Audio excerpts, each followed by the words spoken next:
나라 사랑과 신앙과 무슨 관계가 있는가? 성경에 바라보면 한마디로 믿음이 있는 사람들은 다 나라를 사랑했습니다. 믿음과 애국은 비례합니다. 믿음이 좋은 사람들은 나라를 사랑하는 자들입니다.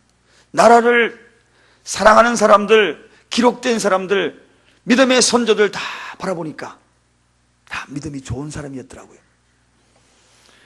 성경 속에 기록된 믿음의 선자도 한마디로 다 애국자들이었습니다.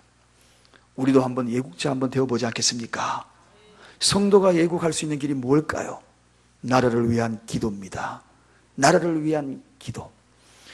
우리나라가 기독교가 들어오면서부터 나라에 위기가 닥칠 때마다 교회가 기도하기 시작했고, 눈물로 기도하는 수없는 성도들이 하나님 앞에 엎드린 것을 기억을 합니다. 지금 이 나라가 총체적인 위기 속에 혼돈과 아픔과 여러 슬픔과 실망감으로 가득 차 있는 이때에 우리가 해야 될 일이 뭔가? 이때 그리스도인들이 해야 될 일이 뭔가? 나라를 위한 기도입니다.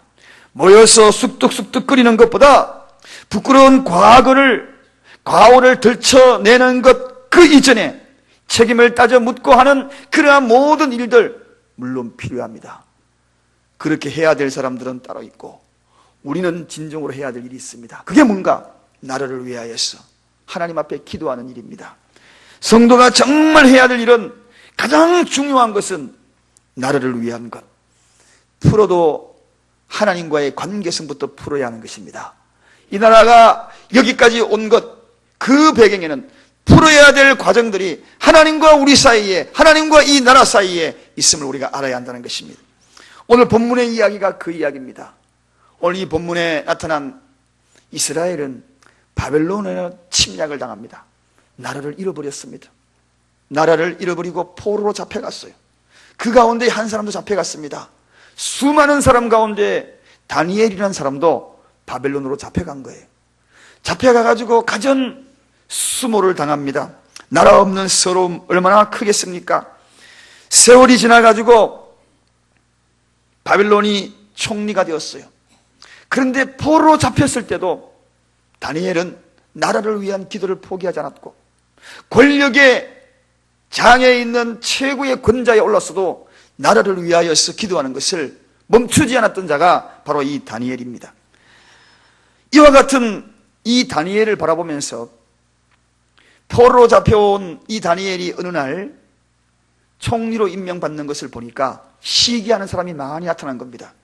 그 시기를 이제 무엇인가 다니엘과 연관시켜서 저자가 총리의 대열에서 반열에서 벗어나기를 원했던 그러한 사람이 주변에 시기하면서 왕에게 조서를 합니다. 그 조서가 무엇이냐 하면, 그 누구도 왕 이외에는 하나님이나 그 어떤 신에게도 기도하지 말라. 말미를 30일 준다. 이 30일 이내에 누구라도 기도하면 모두가 사자굴에 던져 넣어버리겠다 하는 그러한 결정을 내립니다. 그래서 왕의 도장을 찍어가지고 곳곳에 다 붙였습니다. 며칠이라고요? 30일. 여러분, 그래서 이 다니엘이 과연 이 대목에서 어떻게 하면 좋을까? 여러분 같으면 어떻게 하면 좋겠습니까? 30일 동안에 기도하지 아니하고 그저 속으로 기도하는 척만 하면 되지. 30일만 지나고 난 다음에 기도하면 되지. 30일 동안 방을 붙여놨으니까 곳곳에서 그러한 생각들을 가질 수가 있습니다. 저도 어쩌면 그런 생각을 가질 수 있을 것 같아요. 왜냐하면 30일만 견디면 이후에는 얼마든지 기도할 수 있으니까. 그런데 오늘 이 다니엘은 생명을 걸고 30일이 아니라 하루가 아니라 하루에 3번 정한 그 시간조차도 기도를 포기하지 않았다는 것입니다. 할렐루야. 사랑하는 여러분, 기도하는 척 해도 됩니다. 속으로 우물우물 문 닫아놓고 기도하는지 안 하는지 누가 알겠습니까? 그런데 다니엘은 그런 것이 싫었습니다. 전에 하던 대로 그대로 문을 열고 창을 열고 큰 소리로 예루살렘을 향하여서 30일이 아니라 지금 이 순간 하루에도 그 기도를 쉬지 않았다는 것입니다. 사람들에게 이야기해요. 조금만 이야기하면 아유 이제 내년부터 열심히 할게요. 다음 달부터 본격적으로 새벽기도 할게요. 뭐 이렇게 기도하는 사람이 이렇게 말씀하시는 분이 많으셔요. 사랑하는 여러분, 그게 아닙니다. 기도는 쉬는 것이 아니에요. 기도는 계속적인 것입니다. 오늘 이 다니엘은 목숨을 걸고 지금 기도하는 거예요. 무엇을 위하여? 나라를 위하여. 나를 위하여. 지금 우리나라는 총체적인 위기를 경험하고 있습니다. 우리 성도들이 해야 될 일이 뭡니까? 우리가 해야 할 일이 따로 있습니다. 기도해야 하는 것입니다. 지금 이 나라를 위하여서 기도해야 합니다. 나라의 주관자시고 역사의 수레바퀴를 돌리고 계시는 그분 앞에 기도해야 하는 것입니다. 하나님 이 나라를 불쌍히 여겨주시옵소서. 하나님 이 백성을 불쌍히 여겨달라고. 정치가 안정이 되고 경제가 안정이 되고 국제정세에서 우리나라가 서야 될 그 위치가 흔들리지 아니하도록 이 나라를 위하여 기도해야 될 때가 바로 지금이라는 것입니다. 사랑하는 여러분, 그래서 오늘 다니엘은 구체적으로 오늘 이 본문 말씀을 적용하여서 세 가지 그의 마음에 확정하여서 하나님 앞에 기도하는 대목이 나옵니다. 오늘 우리도 마음에 확정하고 이와 같은 마음으로 하나님 앞에 이 나라를 위하여 기도하는 우리 모두가 되기를 주님의 이름으로 축원드립니다. 먼저 오늘 본문에 보면 10절 다 같이 읽어보겠습니다. 어떠한 마음으로 기도하는지 다 같이 한번 보겠습니다. 10절 본문을 봉독하겠습니다. 다니엘이 이 조서에 의인이 찍힌 것을 알고도 자기 집에 돌아가서는 그 방에 예루살렘으로 향하여 열린 창에서 전에 행하던 대로 하루 3번씩 무릎을 꿇고 기도하며 그 하나님께 감사하였더라. 여러분 오늘 이 본문 말씀 보십시오. 왕이 기도에 금지령을 내렸어요. 포로로 잡혀왔으니 자기가 믿지 않는 신 하나님 앞에 기도하는 걸 용납하겠습니까? 그 당시 왕은 신입니다. 자기 이름으로만 기도해야지 그 누구도 기도할 수 없게끔 만들었습니다. 그런데 오늘 다니엘은 목숨을 걸고 사자굴에 던져질 것에 대한 목숨을 걸고 정한 시간에 예루살렘을 향하여 기도했다. 그렇게 성경을 소개하고 있습니다. 정한 시간에. 여러분 기도할 것을 정해야 합니다. 지금 이 시대에는 기도할 시간을 정해야 돼요. 마음으로 정해야 돼요. 시간이 있어서 하고 없어서 하고 그것이 아닙니다. 오늘 여기에 다니엘만큼 바쁘신 분 계십니까? 다니엘은 일국의 총리였어요. 얼마나 바쁩니까? 어떤 분은 이야기합니다. 사업한다고 바빠서 기도할 시간 없다. 뭐 한다고 바빠서 못한대. 그런데 다니엘은 정했어요. 정하기 나름입니다, 여러분. 기도 정하기 나름이에요. 지금 그것도 3번 정했다는 것입니다. 사랑하는 여러분, 그리고 어디를 향해서 기도했다고요? 예루살렘을 향해서 기도했다. 예루살렘이 누가 있는 곳입니까? 예루살렘이 부모가 있고 그리고 백성이 있고 하나님의 성전이 있고 예루살렘은 이스라엘의 중심입니다. 한마디로 자기 온통 가슴을 예루살렘을 가슴에 품고 기도했다는 것입니다. 여러분 기도하는 모습을 가만히 보면은요 그 사람의 기도가 어떤 기도인지 알 수 있어요.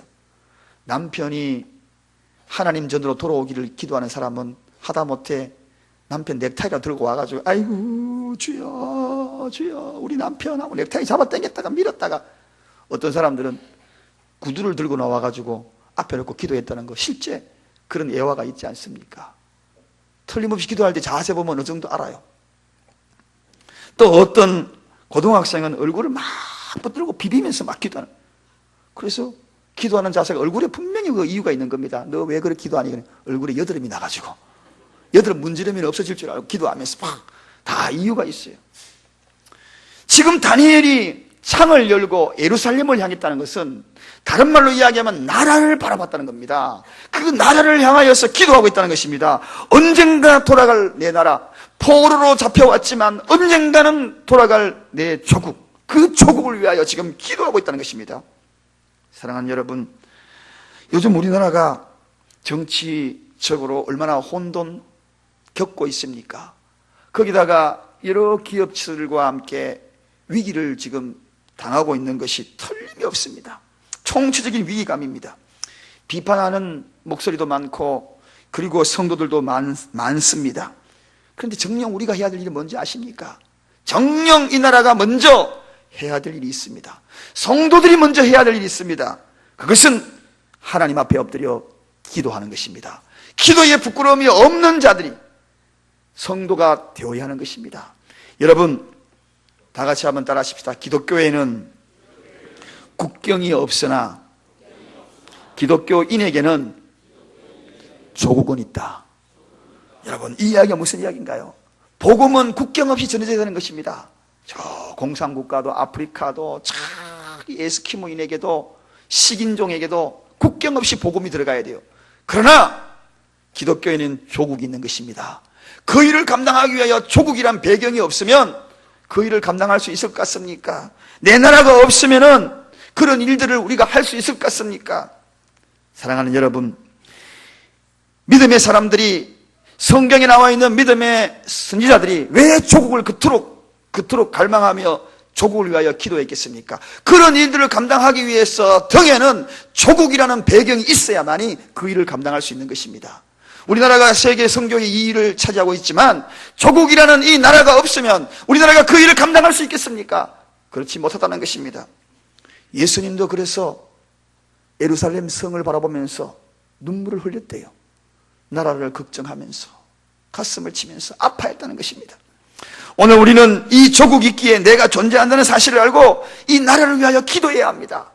바쁜 것 그 어떤 것도 소중하지만 시간을 정해놓고 나라를 위하여 기도해야 되는 것입니다. 깨어날 수 있는 배경이 바로 그것입니다. 회복될 수 있는 배경이 바로 그것입니다. 정신적으로 무장되어야 될 그 일이, 배경이, 기간이, 건강이 바로 거기에 있는 것입니다. 성도들은 이 암담한 현실을 바라보면서 푸념만 하고 있어서는 안 됩니다.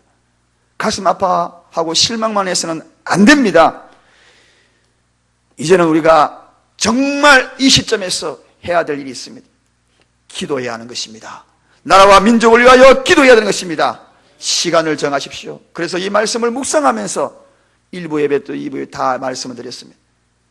우리 교회가 매일 밤 이 말씀을 듣는 여러분은 매일 밤 9시 조국을 위하여 시간을 정하고 5분이라도 기도하는 시간을 가지십시다. 오늘 밤부터 시행하십시다. 나라를 위하여, 민족을 위하여 기도하는 것입니다. 우리 교회가 작은 불씨가 되어서 전 믿음의 사람들이, 1000만 기독교인들이 9시가 되어서 촛불 드는 것보다도 우선적으로 나라를 위하여 기도하는 것이 우리가 해야 될 일인 줄로 믿습니다. 그 시간대에 다 기도하면 어떤 일이 벌어지겠습니까? 이 나라는 주님이 원하는 그 모습대로 변해질 것으로 확신합니다. 기독교에는 국경이 없으나 저와 여러분들에게는 조국이 있습니다. 두 번째입니다. 다니엘이 어떻게 기도드렸습니까? 오늘 본문에 보면 전에 행하던 대로 하루 3번씩 무릎을 꿇고 기도했다, 그렇게 이야기하고 있습니다. 여러분, 이 이야기는 습관을 쫓아가지고 무릎을 꿇고 3번씩 절박하게 기도했다는 것입니다. 간절히 기도했다는 것입니다. 기도도 저기 물 건너 불 보듯이 기도하는 것이 아닙니다. 내 나라입니다. 내 조국입니다. 우리는 절박한 심령으로 기도해야 합니다. 사랑하는 여러분, 정치학자들이 이런 이야기를 평론하더라고요. 지금 우리나라가 IMF 때보다도 더 위험한 지경에 와 있다. 국가의 신뢰도 뿐만 아니라 내부적인 모든 게 총체적이다. 어린아이에서부터 장년에 이르기까지 총체적인 그런 IMF보다도 더 위기 때다. 우리가 IMF 때 외환위기 왔을 때 어떻게 했습니까? 금모으기 운동했잖아요. 전 국민이 참여를 했습니다. 집에 있는 금덩어리 다 내놓고 줄 서가지고요, 나는 이렇게 해서 갖고 왔습니다, 이렇게 해서 합니다. 야, 정말 그때의 TV 방송을 보고 눈물겨웠지 않습니까, 여러분? 이 가운데도 참여하신 분이 계셨을 거예요. 저는 금덩어리가 집에 없어가지고 참여 못했는데, 금반지나 돌반지나 다 이런 것들로 참여하고 막 그랬지 않습니까?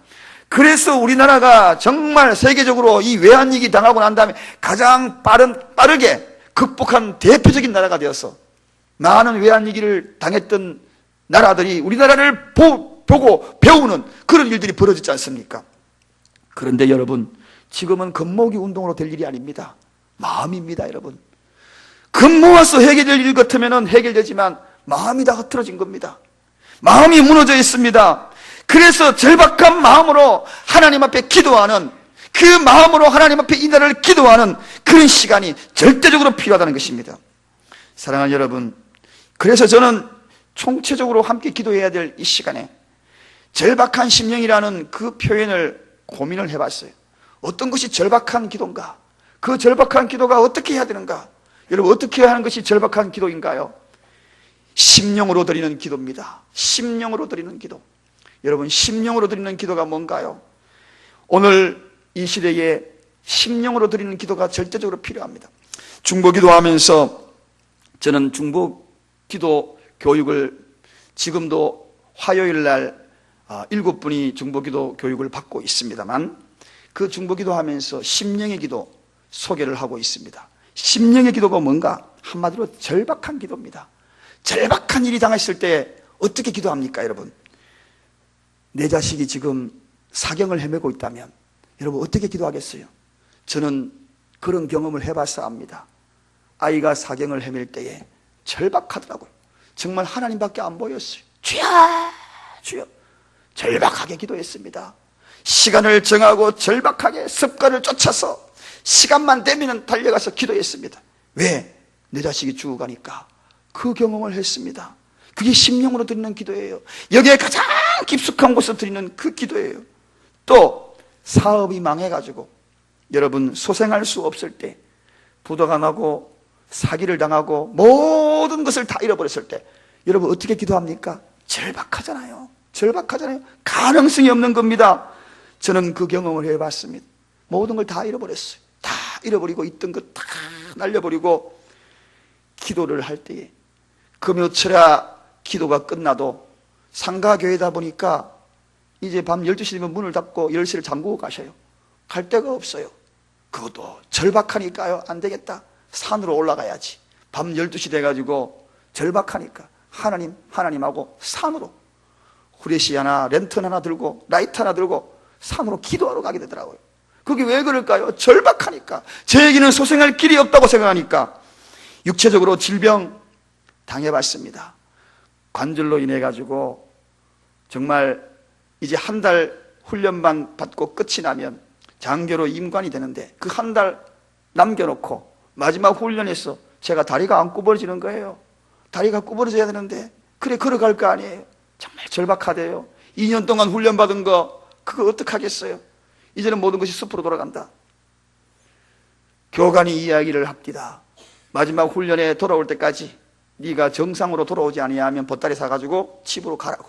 그 이야기 듣고 제가 내무반에서 뒹굴었어요. 절박한 무릎을 붙들고 기도하고 눈물 흘리며 기도하고 하나님만 절박하니까요. 심령의 기도, 영의 가장 깊숙한 고백의 기도가 여기에서 쏟아지기 시작하더라고요. 눈물을 흘려도 부끄럽지 않아. 온몸에 흙이 묻어도 부끄럽지 않아. 이게 절박한 기도입니다. 회개, 정말 뼈저리게 회개해봤습니다. 회개할 때에 밤이 맞도록 기도하고 회개했어요. 가슴을 치면서 기도해봤습니다. 모두가 다 돌아가 버렸어요. 저 혼자 남았어요. 그것도 모르고 기도했어요. 절박하게 심령의 기도를 드린 그때가 기억이 납니다. 뿐만 아닙니다. 여러분, 개척교회를 할 때예요.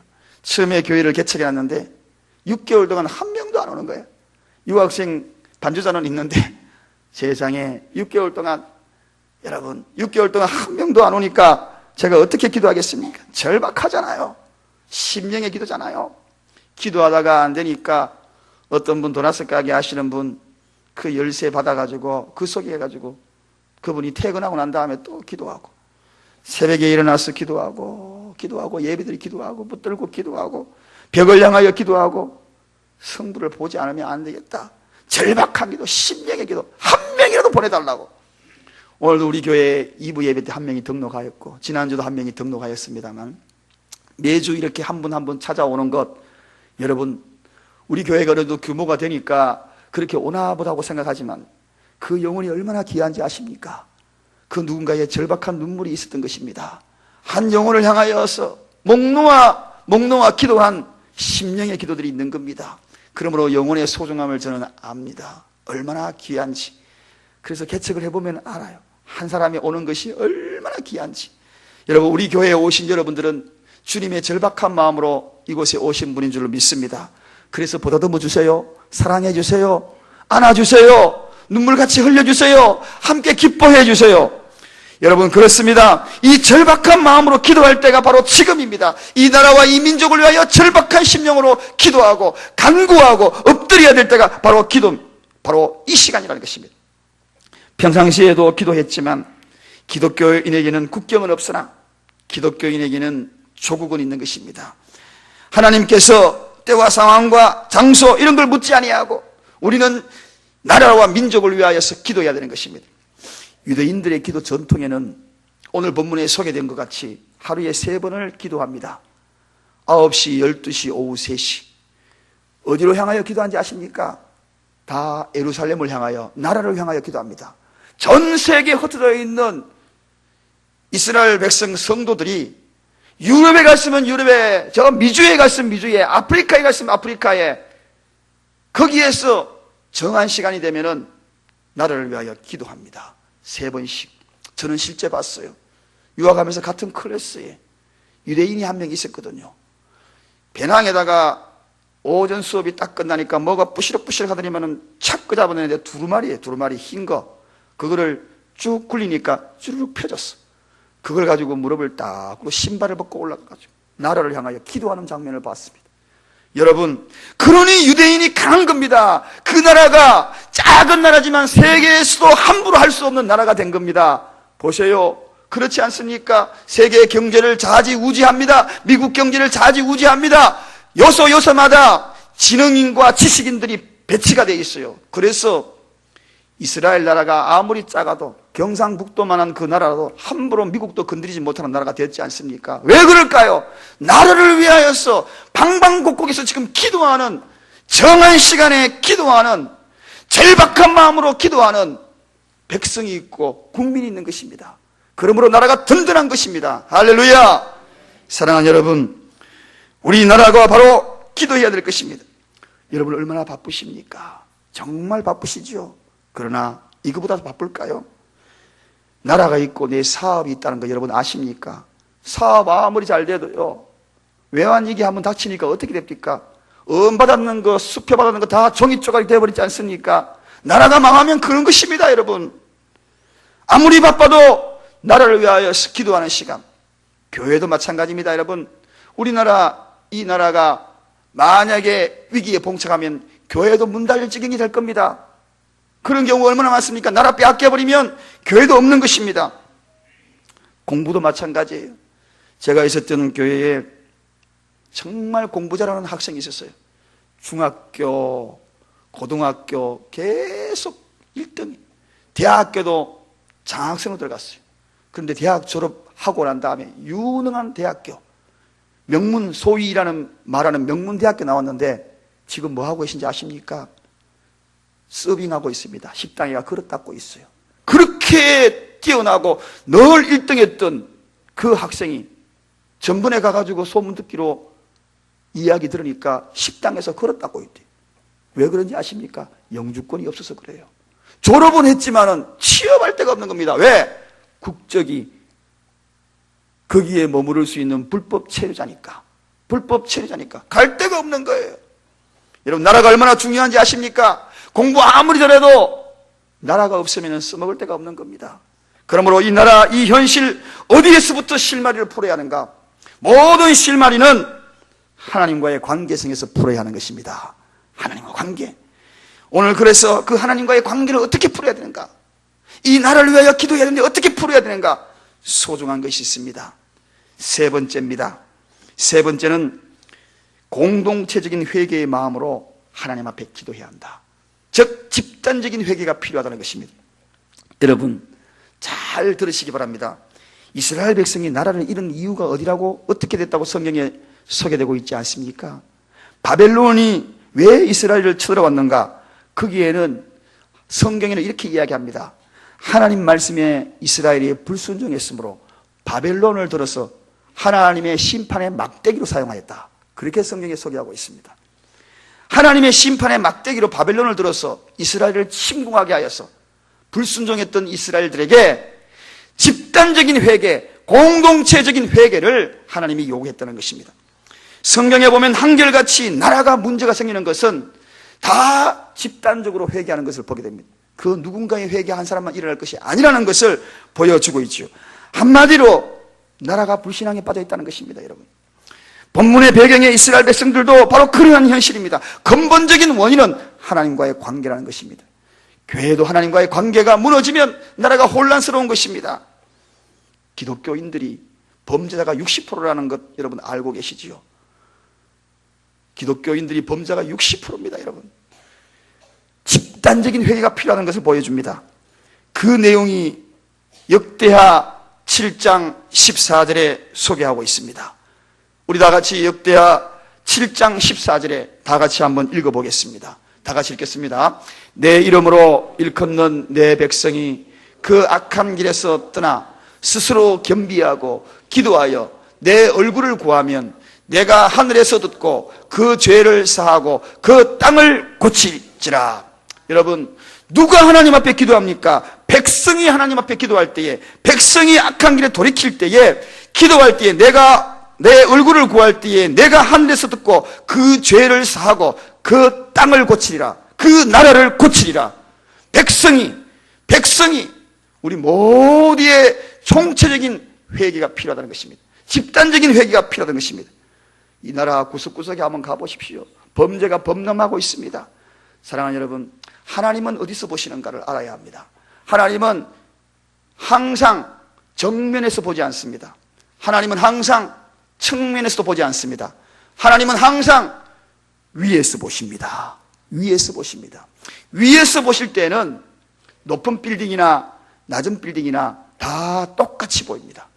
정면에서 보면은 높고 낮고가 구분이 되지만, 인간은 정면에서 바라보지만 하나님은 위에서 봅니다. 그러므로 총체적인 집단의 회개가 필요하다는 것이 바로 여기에 있는 것입니다. 이 나라가 전체적으로 다 총체적인 회개가 필요한 것이 여기에 있는 것입니다. 저는 며칠 전에 TV 보니까요, 정말 좀 한심하고 답답하더라고요. 그게 뭐지? 작은 거예요. 작은 거예요. 전단지 광고지 아시죠? 벽에다가 붙이지 말라고 하는데도 또 붙이고 또 붙이고, 현수막 불법으로 붙이지 말라는데 밤새 현수막이 또 걸려요. 그러면 구청 직원들이 또 떼고 또 떼고. 여러분, 주님은 평면에서 위에서 보십니다. 정면에서 보는 거 아니에요. 큰 거 그것도 죄지만 작은 것도 죄라는 걸 알아야 하는 것입니다. 그래서 하나님 앞에는 요만한 것도 똥물이고 이만한 것도 똥물이고, 요만한 죄도 죄고 이만한 죄도 죄인 것입니다. 우리나라가 총체적인 집단적인 회개가 필요하다는 것이 바로 이런 문제입니다, 여러분. 하나님이 기뻐하는 일이 무엇인가? 교회도 회개할 것이 너무나 많아요. 사랑하라 그러면 사랑해야지. 그리고 목사도 회개할 것이 너무나 많아요. 저도 회개할 것이 너무나 많아요. 총체적인 회개입니다, 여러분. 특정인 지도자만 회개한 문제가 아니에요. 여러분, 그 이야기가 어디에 있냐고요? 요나의 이야기가 소개되고 있습니다. 요나가 어떻게 했습니까? 하나님께서 니느웨 성을 심판하겠다 그랬습니다. 요나에게 이야기해서 니느웨에 가가지고 회개를 촉구해라, 그렇게 이야기를 합니다. 그래서 니느웨에 요나가 들어가가지고 하루를 길을 걸어가며 회개를 촉구합니다. 그런데요, 거기에는 놀라운 일이 벌어지지 않습니까? 백성들이 다 회개하기 시작했다는 것입니다. 백성들이 회개했다는 것입니다. 왕이 회개하는 것이 아니라 백성들이 회개했다는 것입니다. 그런데 계속 읽어가다 보면 백성들의 회개의 이야기를 듣고 왕이 회개했다, 그렇게 소개하고 있습니다. 거꾸로 된 거죠. 중요한 문제가 바로 여기에 있는 겁니다. 오늘날 이 시대의 모든 민족이, 우리나라 백성들이 하나님 앞에 엎드려야 됩니다. 그래야지 그 땅을 치료하리라. 그 땅을 치료하리라. 사랑하는 여러분, 백성뿐만 아니라 왕도 대통령도 모두가 다 총체적인 집단적인 회개가 이 나라에 있어야 된다고 저는 생각합니다. 요나가 외칠 때에 전 나라가, 왕은 베옷을 입고 금식을 선포하고 짐승들에게도 3일간 금식을 선포하고 백성들 모두가 한 마음이 되어서 엎드렸을 때에 하나님은 용서해 주시고 다시 그 나라에 평안을 주셨던 것입니다. 전화 위복이 된 것입니다. 저는 이련의 모든 되어지는 일들을 요나의 마지막 고백을 보면서 소망이 생겼습니다. 오늘 10절 마지막 줄 한번 보겠습니다. 10절, 본문 10절 마지막 절, 본문 10절을 한번 다시 읽어보겠습니다. 다 같이 마지막 줄만 읽겠습니다. 시작. 그 하나님께 감사하였더라. 왜 감사했을까요, 여러분? 지금 나라를 위하여서 절박한 심령으로 기도했는데 마지막에 기도 끝나니까 그 하나님께 감사하였더라 하고 결론이 났습니다. 그렇습니다, 여러분. 나라를 위하여 기도했더니 그 감사의 요건들이 풀리기 시작했어요. 이스라엘 백성들이 70년간 포로 생활하고 있다가 그리고 난 다음에 고국으로 돌아갑니다. 무너진 성벽을 다시 쌓기 시작합니다. 예루살렘 성전에 가서 다시 하나님을 찬양하는 소리들이 울려 퍼지기 시작했습니다. 저는 기대하건대 우리 크리스천들이 다시 하나님 앞에 엎드려 기도할 때에, 정한 시간에 예루살렘을 향하여 기도할 때에, 습관을 쫓아 절박한 심령으로 이 나라를 위하여 기도할 때에, 공동체적인 회개의 심령으로 기도할 때에 이 나라가 회복이 될 줄로 믿습니다. 그리고 감사할 일들이, 더 큰 감사 일들이 이 나라에 나타나게 될 줄로 믿습니다. 눈에 그려집니다. 눈에 환하게 그려집니다. 정치적인 위기, 이 나라, 이 민족 하나님이 다시 힘차게 세우시고 회복시켜 주시고 뻗어가는 축복이 감사의 요건으로 나타나게 될 줄로 믿습니다. 기도하십시다.